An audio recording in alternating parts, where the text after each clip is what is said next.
Nicolás Maduro, once a bus driver, now stands at the helm of Venezuela, a nation grappling with economic turmoil and international scrutiny.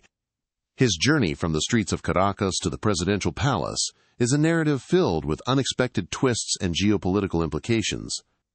In recent years, Maduro's leadership has faced fierce opposition both domestically and abroad, with the United States imposing sanctions and labeling him an illegitimate leader after a contentious election. This overview seeks to unravel the complexities surrounding Maduro's presidency and his controversial relationship with the United States. We will explore how a man with humble beginnings became a key figure in international politics and why his governance has led Venezuela into a deep economic crisis. Understanding this trajectory is crucial for grasping the broader implications for Latin American stability and U.S. foreign policy. Born on November 23, 1962, in Caracas, Nicolás Maduro Moros grew up in a working-class family. His father, Nicolás Maduro Garcia, was a prominent union leader, which influenced young Maduro's political leanings from an early age. Raised in a modest household, Maduro attended public schools where he developed an interest in politics and social justice. His early exposure to union activism and the socio-political environment of Venezuela in the 1970s played a crucial role in shaping his ideological views. Unlike many of his contemporaries, Maduro did not attend university, instead opting to work various jobs to support his family. This background laid the groundwork for his future involvement in politics, providing him with a grassroots understanding of the struggles faced by everyday Venezuelans. His early life is a testament to how socio-economic environments can influence future political leaders. Before his ascent in politics, Nicolás Maduro worked as a bus driver in Caracas, a job that deeply connected him to the everyday citizens of the city. He spent years navigating the bustling streets, gaining first-hand experience of the daily struggles faced by the working class. This period of his life is often highlighted to emphasize his grassroots connection with the people, a narrative Maduro himself has used to bolster his political image as a leader who understands and represents the common Venezuelan. His role as a bus driver not only provided him with practical insights into urban life but also shaped his populist political style. It is during this time that Maduro became involved with the Transportation Workers Union, which marked the beginning of his political activism. This experience laid the foundation for his later political career, emphasizing his commitment to social and economic equality. Nicolás Maduro's political journey began in earnest with his involvement in the Transportation Workers Union. His leadership skills and charismatic presence quickly propelled him to the forefront of union activities, where he advocated for workers' rights and better conditions. This advocacy caught the attention of the wider political landscape in Venezuela, particularly the newly emerging Movimiento Quinta República (MVR) party. Maduro's ability to mobilize support among the working class made him an attractive candidate for political office. He officially entered politics in the late 1990s, taking on a significant role within the MVR, which was founded by Hugo Chavez. This marked the beginning of his formal political career, setting the stage for his future rise to power. His early political activities reflected a commitment to social justice and equality, themes that would continue to dominate his political rhetoric. Nicolás Maduro's relationship with Hugo Chavez proved instrumental in his political ascent. As Chávez's trusted confidant, Maduro rose through the ranks, eventually becoming a key figure within the Bolivarian Revolution.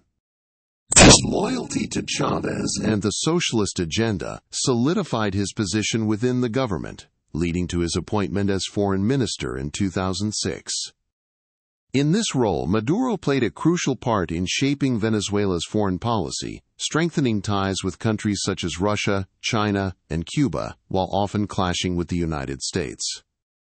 His tenure as foreign minister showcased his diplomatic acumen and commitment to Chávez's vision of a multipolar world. This close association with Chavez not only bolstered Maduro's political career, but also positioned him as the natural successor upon Chávez's declining health, marking a significant turning point in Venezuelan politics. With Hugo Chávez's health deteriorating, the question of succession loomed large over Venezuela. In 2012, amid growing concerns about Chávez's ability to continue in office, Nicolás Maduro was named vice president. Chávez's endorsement of Maduro as his preferred successor came in December 2012, shortly before Chávez succumbed to his illness in March 2013. This endorsement was pivotal, as it provided Maduro with the legitimacy and support needed to pursue the presidency. On April 14, 2013, Maduro was elected as president of Venezuela in a closely contested election against opposition candidate Enrique Capriles. His rise to the presidency marked a continuation of Chávez's socialist policies, but also a shift in the political landscape, as Maduro faced challenges that Chávez had not, including a rapidly deteriorating economy and growing international isolation. Nicolás Maduro's election victory in 2013 was overshadowed by allegations of fraud and widespread protests. Opposition leader Enrique Capriles refused to accept the results, demanding a recount and sparking a wave of demonstrations across the country. Despite the controversy, Maduro was sworn in as president, vowing to continue Hugo Chávez's socialist policies. His initial term was marked by promises of social reform and economic justice, but these were quickly met with challenges. International observers, including the Organization of American States (OAS), expressed concerns about the transparency and fairness of the electoral process, further straining Venezuela's relations with neighboring countries and the wider international community. Maduro's presidency began under a cloud of skepticism, setting the stage for a turbulent political tenure. During his first term, Nicolás Maduro attempted to implement a series of ambitious policies aimed at continuing the socialist legacy of Hugo Chávez. These included expanding social welfare programs, subsidizing food and energy, and increasing state control over key industries. However, these initiatives were met with significant challenges, including a plummeting economy, rampant inflation, and a severe shortage of basic goods. The government's failure to address these economic issues led to widespread dissatisfaction and unrest. Additionally, Maduro's administration faced accusations of human rights abuses and political repression, further exacerbating tensions within the country. Despite these challenges, Maduro remained committed to his vision, often blaming external forces, particularly the United States, for Venezuela's economic woes. His first term set the tone for an increasingly polarized political environment, with Maduro's leadership style coming under intense scrutiny. Venezuela's economic crisis deepened under Nicolás Maduro's presidency, marked by hyperinflation, a collapsing currency, and widespread poverty. By 2018, inflation had reached an astronomical 1,000,000%, rendering the bolivar practically worthless. The country's once thriving oil industry, which accounted for the majority of national revenue, suffered from underinvestment and mismanagement. As a result, the Venezuelan economy contracted sharply, leading to shortages of food, medicine, and other essential goods.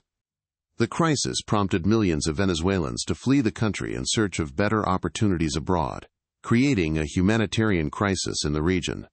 Maduro's government faced international condemnation, with many blaming his socialist policies and authoritarian governance for the economic collapse. Despite these challenges, Maduro maintained that the crisis was the result of an economic war waged by the United States and other Western nations. Venezuela's economy has long been heavily reliant on oil exports, a dependency that has proven to be a double-edged sword. Under Nicolás Maduro's leadership, this reliance became even more pronounced, as oil revenues constituted nearly 95% of the country's export earnings. When global oil prices plummeted in the mid-2010s, Venezuela's economy was ill-prepared to cope with the shock. The lack of diversification in the economy meant that other sectors, such as agriculture and manufacturing, remained underdeveloped, unable to compensate for the loss in oil revenue. This over-reliance on a single commodity left Venezuela vulnerable to external market fluctuations, exacerbating the economic crisis. Maduro's government faced criticism for failing to diversify the economy and for mismanaging the nation's oil wealth. Despite these challenges, Maduro has continued to assert the importance of oil in Venezuela's economic recovery plans, while also seeking to strengthen ties with countries like China and Russia for economic support. Venezuela's economic crisis has been characterized by severe hyperinflation, reaching unprecedented levels that have decimated the country's purchasing power. Under Nicolás Maduro's presidency, inflation rates soared to over 1,000,000% in 2018, according to the International Monetary Fund. This hyperinflation has rendered the Venezuelan bolivar almost worthless, leading to a reliance on foreign currencies like the US dollar in everyday transactions. The root causes of this economic turmoil include a combination of plummeting oil prices, which are crucial to Venezuela's economy, and extensive economic mismanagement. Government attempts to control prices and wages have only exacerbated the situation, creating severe shortages of basic goods and services. For ordinary Venezuelans, the impact is devastating. Access to food, health care, and other essentials has become increasingly difficult. International observers cite these economic policies as a significant factor in Venezuela's humanitarian crisis, prompting millions to flee the country in search of better opportunities. Social unrest in Venezuela has been a persistent issue under Nicolás Maduro's leadership. Protests have erupted across the country, fueled by economic hardship, shortages of basic necessities, and government corruption. In 2014 and 2017, massive demonstrations saw thousands take to the streets, demanding political change and improved living conditions. The government's response has often been heavy-handed, with security forces using tear gas and rubber bullets to disperse crowds. Human rights organizations have documented numerous cases of arbitrary detentions and abuses by state authorities. The unrest is not just a result of economic woes, but also a reaction to what many perceive as an erosion of democratic institutions and civil liberties. Maduro's government has been accused of undermining the National Assembly and stifling opposition voices, further exacerbating tensions. The international community has expressed concern, with some countries recognizing opposition leader Juan Guaidó as interim president. The international stance on Nicolás Maduro's government is deeply divided, reflecting a broader geopolitical struggle. Key global players have taken starkly contrasting views. The United States, along with several European and Latin American countries, has refused to recognize Maduro's presidency, instead supporting opposition leader Juan Guaidó as the legitimate interim president. This position is based on allegations of electoral fraud and human rights abuses under Maduro's regime. Conversely, countries like Russia, China, and Iran have continued to support Maduro, providing economic and military aid. These nations argue that foreign intervention undermines Venezuela's sovereignty. The split reflects broader ideological divides, with Western nations often advocating for democratic reforms, while others emphasize non-interference in domestic affairs. The United Nations has called for dialogue and peaceful resolution, but efforts have been hampered by entrenched positions and geopolitical rivalries. The international community remains at an impasse, with Maduro's government continuing to seek legitimacy on the global stage. Nicolás Maduro's presidency has polarized international alliances, creating distinct camps of allies and adversaries. Countries like Russia, China, and Cuba have emerged as steadfast allies, providing economic, military, and technological support.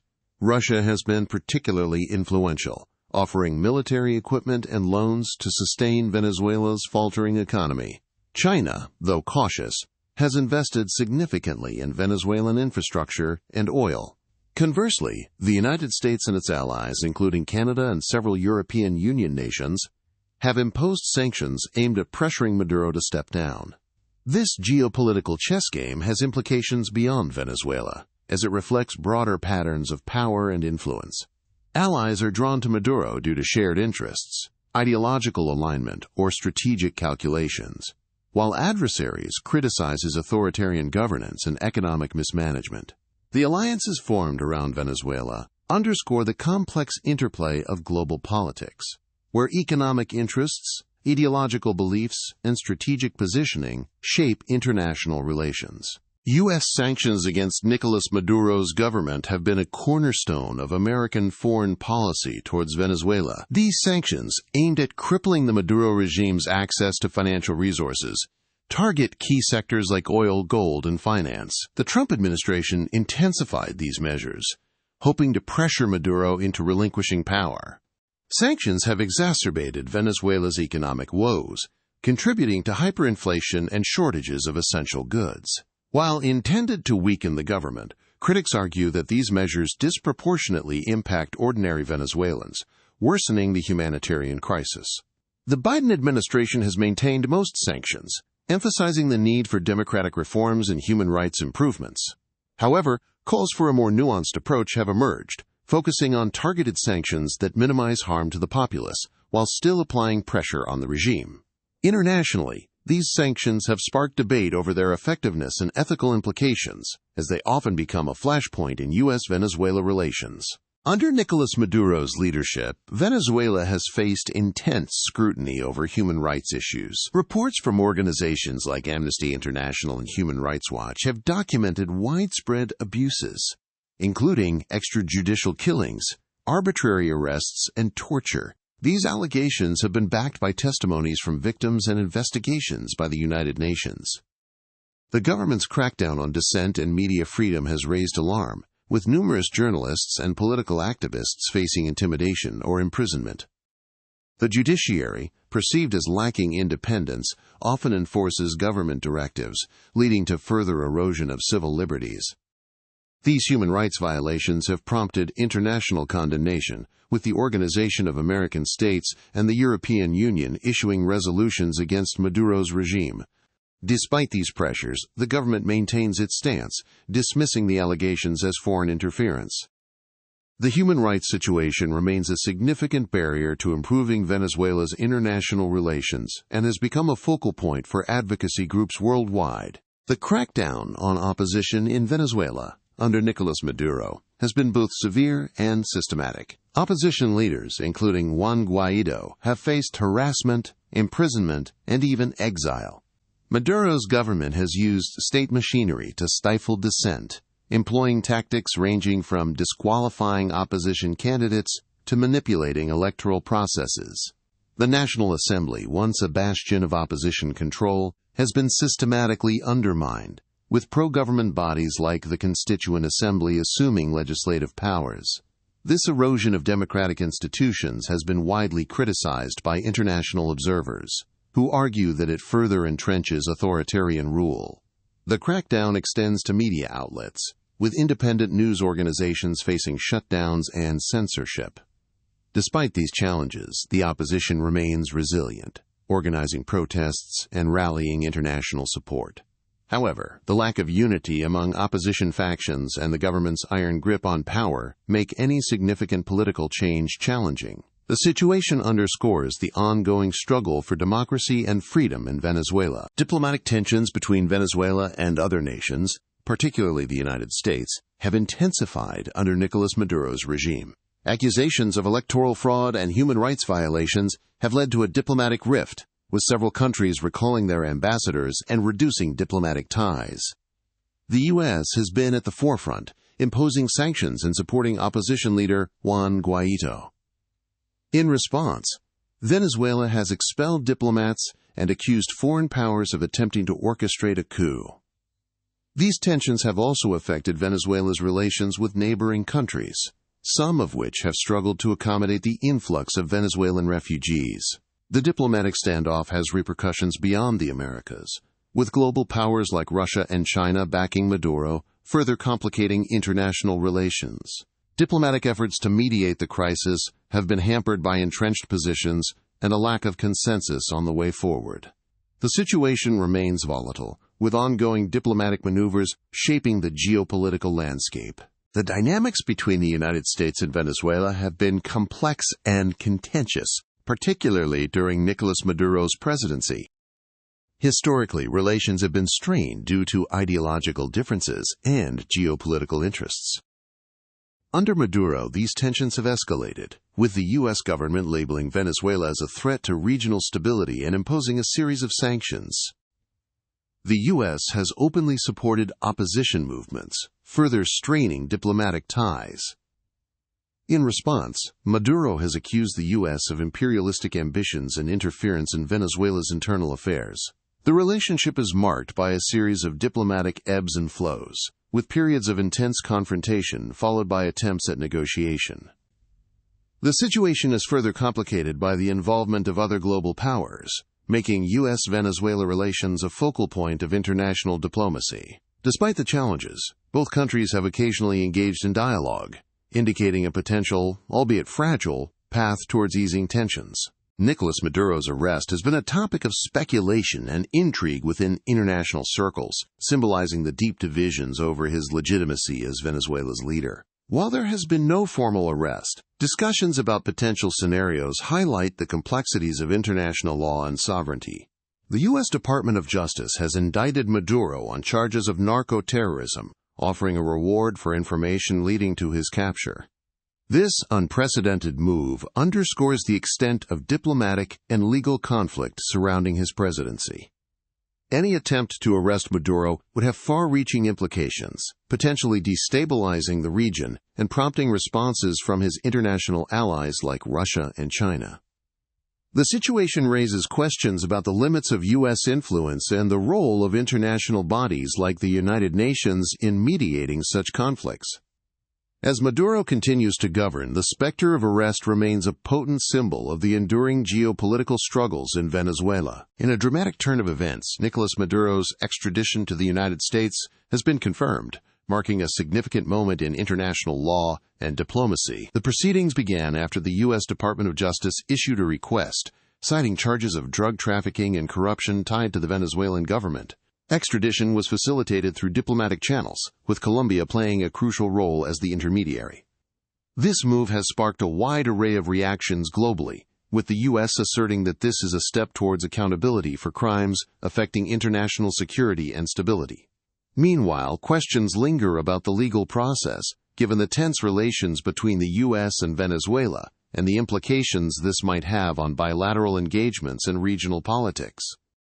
The focus now turns to how this legal battle will unfold in the American courts, and what precedents it might set for international extradition cases involving political figures. In response to Nicolás Maduro's extradition, the Venezuelan government has expressed vehement opposition, labeling the move as an act of aggression by the United States. Officials in Caracas have called for international solidarity, arguing that the charges are politically motivated and infringe upon Venezuelan sovereignty.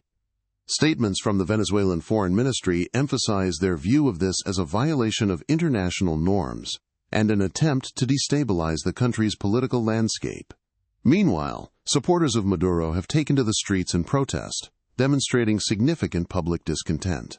This has further fueled tensions within Venezuela, as opposition parties see this as an opportunity to push for political reforms and greater international engagement. The situation remains volatile, with diplomatic efforts underway to mediate between the involved parties while maintaining regional stability. The economic ramifications of Nicolás Maduro's extradition are profound, affecting both Venezuela and the broader region. Venezuela's economy, already grappling with hyperinflation and shortages, faces further instability. The potential vacuum in leadership could exacerbate economic woes, disrupting oil exports, a critical source of revenue. Global oil markets might experience volatility as traders anticipate shifts in supply dynamics. Additionally, sanctions imposed by the U.S. could intensify, targeting Venezuelan assets and financial transactions further. For ordinary Venezuelans, this might translate into higher prices and increased scarcity of goods, impacting daily life and leading to more humanitarian aid requirements. Economists warn that without strategic interventions, both domestic and international, the economic situation could deteriorate rapidly, affecting regional trade and economic integration efforts. The political landscape in Venezuela is shifting dramatically following Nicolás Maduro's extradition. The ruling party faces internal challenges as members vie for leadership positions, while opposition groups see this as a pivotal moment to unify and push for democratic reforms. This power struggle could lead to significant policy shifts, potentially impacting Venezuela's alliances with countries like Russia, China, and Iran. Moreover, the extradition might embolden opposition movements across Latin America, inspiring calls for transparency and accountability in governance. The international community is closely monitoring these developments, with governments and NGOs advocating for peaceful transitions and adherence to democratic principles. Analysts suggest that how Venezuela navigates this political turmoil could set an example for other nations grappling with similar issues. The global reaction to Nicolás Maduro's extradition has been mixed, reflecting the complex geopolitical dynamics at play. Western nations, particularly the United States and members of the European Union, have largely supported the move, viewing it as a step towards justice and accountability. However, countries with close ties to Venezuela, such as Russia and China, have criticized the extradition, labeling it as interference in Venezuela's sovereignty. This has led to diplomatic tensions, with potential implications for international alliances and trade relations. Organizations like the United Nations have called for calm and dialogue, emphasizing the need for a multilateral approach to address the underlying issues. As the situation unfolds, the international community remains divided, with each side advocating for their interests and strategic objectives. Looking ahead, several scenarios could unfold following Nicolás Maduro's extradition. One possibility is a peaceful transition of power in Venezuela, with interim leadership paving the way for democratic elections. This could restore international confidence and lead to the lifting of some sanctions, potentially revitalizing the economy. Alternatively, the power vacuum could lead to internal conflicts, exacerbating the humanitarian crisis and prompting further international intervention. Another scenario involves increased geopolitical tensions, particularly if allies of Venezuela, like Russia and China, decide to retaliate through economic or political means. As the situation evolves, it remains crucial for regional and international stakeholders to engage in constructive dialogue, aiming to stabilize the region while respecting national sovereignty. Monitoring upcoming political developments will provide insights into which direction Venezuela and its international relations might take. As we wrap up, let's recap the key developments surrounding Nicolás Maduro's extradition. First, the extradition process was facilitated by diplomatic efforts, with significant global reactions both supporting and opposing the move. The Venezuelan government has condemned the extradition, citing sovereignty violations, while international backers see it as a step towards justice. The economic implications are significant, with potential disruptions in oil exports and broader market volatility. Politically, this could lead to shifts in Venezuela's internal power dynamics and influence regional geopolitics. The global community remains divided, with each side advocating for their interests. Moving forward, the possibility of either a peaceful transition or escalating tensions presents a complex landscape that requires careful navigation by all stakeholders involved. If you found this perspective valuable, consider subscribing. Let me know your thoughts in the comments. I read every one of them. Thank you for watching.